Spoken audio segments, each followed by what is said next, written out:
প্রিয় দর্শক, আসসালামু আলাইকুম।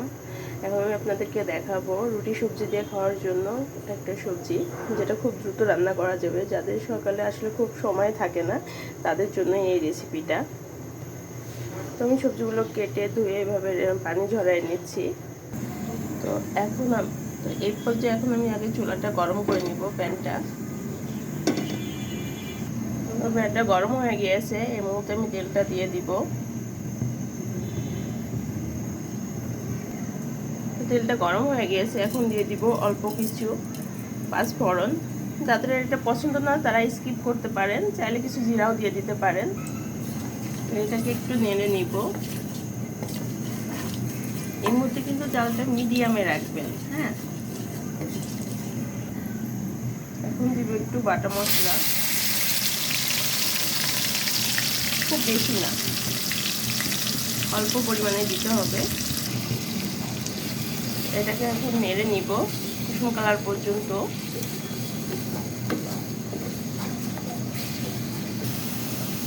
এখন দিয়ে দেবো একটু কাঁচামরিচ।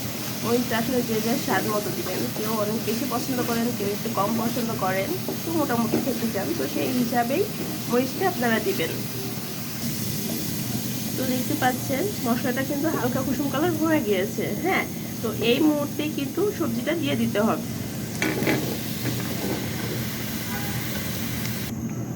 সবজিটা একটু নেড়ে নিয়ে দিয়ে দিব স্বাদ মতো লবণ। যে যার পরিমাণ মতো লবণটা দিবেন। দিব হলুদের গুঁড়া,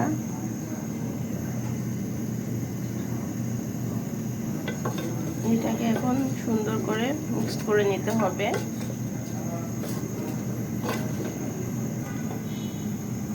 এখন দিব একটু পেঁয়াজ কুচি, দিব একটু রসুন কুচি দিয়ে এটাকে আবার সুন্দর করে মিক্স করে নিতে হবে।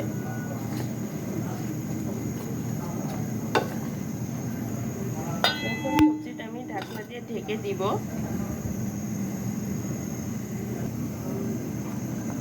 দিয়ে দিব টমেটো।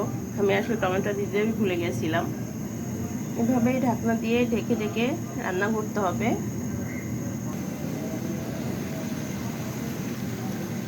এখন আবার একটু নেড়ে দিব। কত পানি বের হচ্ছে সবজি থেকে।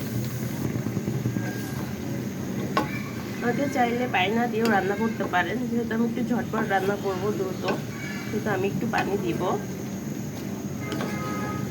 এখন দিয়ে দিব কিছু গুঁড়া চিংড়ি।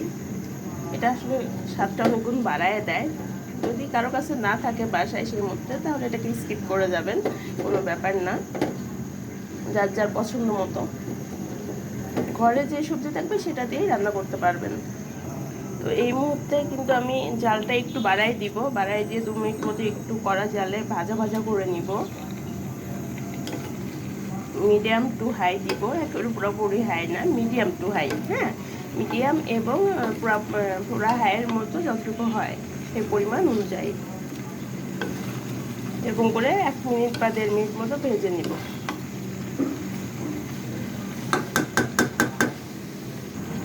ভাজাটা হয়ে গিয়েছে, এখন পানি দিয়ে দিব। একটা জিনিস খেয়াল রাখবেন, আপনি যে সবজি নেবেন যে পরিমাণে, হ্যাঁ, সেটার গা মাখানো মাখানো করে পানিটা দিবেন। আসলে কাপটা পেছে এটাই বেস্ট হবে। ঠিক এইভাবে দেখতে পাচ্ছেন আমাদের ঠিক কত সুন্দর হয়ে গেছে। ঠিক এই পরিমাণ পানি দিবেন, এর থেকে বেশি দিবেন না। আর এই সময় কিন্তু জালটা একটু বাড়ায় রাখবেন। হ্যাঁ, কিছু সময় পর পর এভাবে একটু নেড়ে দিবেন।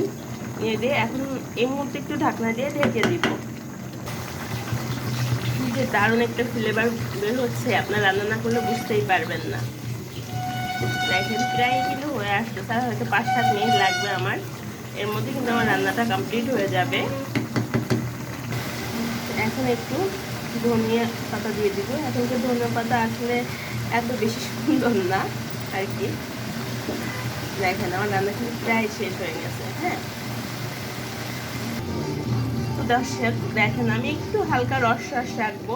আপনারা যারা রস রাখবেন তারা আর একটু জাল করে নেবেন, হয়ে যাবে। কিন্তু খুব ভাতের সাথে খাবো তো এই জন্য হালকা একটু রস রাখবো। হ্যাঁ, তো বাসায় ট্রাই করা যায়, ইনশাল্লাহ খুব ভালো লাগবে।